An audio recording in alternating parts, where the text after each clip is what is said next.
Cette sphère volante, c'est la Gimbal, un drone amélioré conçu par la start-up lausannoise Flyability. Son objectif, se faufiler en toute sécurité dans des espaces confinés et dangereux. Pour nous, les marchés principaux, c'est les marchés de l'inspection industrielle. On travaille notamment avec les acteurs du secteur de l'énergie qui ont besoin d'inspection de sites qui sont souvent confinés, très dangereux d'accès pour les humains. Et c'est là qu'on a une proposition de valeur qui est très intéressante parce qu'on permet d'aller avec un robot volant extrêmement rapidement, donc gagner du temps et diminuer le temps durant lequel l'infrastructure est inutilisable. Et deuxièmement, de vraiment baisser les risques pour les humains en n'ayant plus besoin de faire de l'escalade, d'utiliser des cordistes ou d'utiliser des équipements lourds pour accéder à ces endroits. Un deuxième marché, c'est la recherche de victimes. Typiquement, on a beaucoup pensé au Népal, qui est donc le tremblement de terre d'il y a quelques semaines. On a reçu beaucoup de demandes d'ailleurs d'y aller. Malheureusement, nos robots ne sont juste pas encore assez matures pour pouvoir être utilisés sur le terrain. Alors, à l'heure actuelle, on est encore au stade de prototypes. Ce sont des prototypes assez avancés qu'on met déjà dans les mains de nos premiers clients. Donc on livre les premiers robots dans la semaine prochaine. En fait, les premiers robots seront livrés à nos clients. Et l'idée, c'est de pouvoir avoir ce lancement commercial pour la fin de l'année 2015.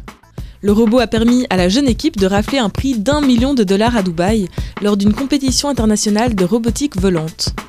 Le concept est le fruit d'une thèse de 5 ans menée à l'EPFL par son associé Adrien Briot.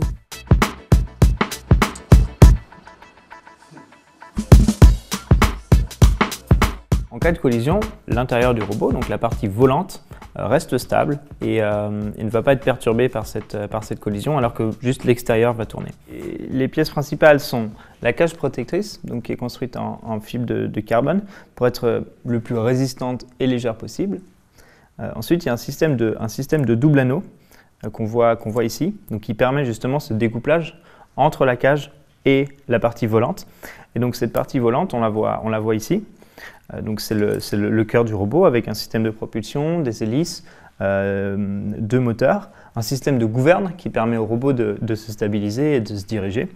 Et au sommet, on voit la caméra qui permet d'aller récolter des images des endroits qu'on va explorer. La plupart des drones qu'on voit sur le marché ne détectent pas les obstacles. Dans les derniers développements, donc certains drones sont capables d'avoir une certaine perception de leur environnement. Et à ce moment-là, en fonction de la perception de leur environnement, de modifier leur trajectoire. C'est quelque chose qui fonctionne assez bien en laboratoire, c'est quelque chose qui ne fonctionne pas encore de manière fiable dans le monde réel.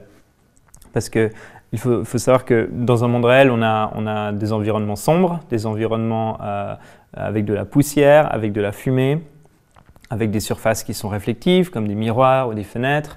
Donc c'est extrêmement difficile pour un capteur d'être capable de détecter toute cette palette de situations réelles. On a observé les insectes pour se dire comment est-ce que les insectes font pour détecter leur environnement et éviter les collisions.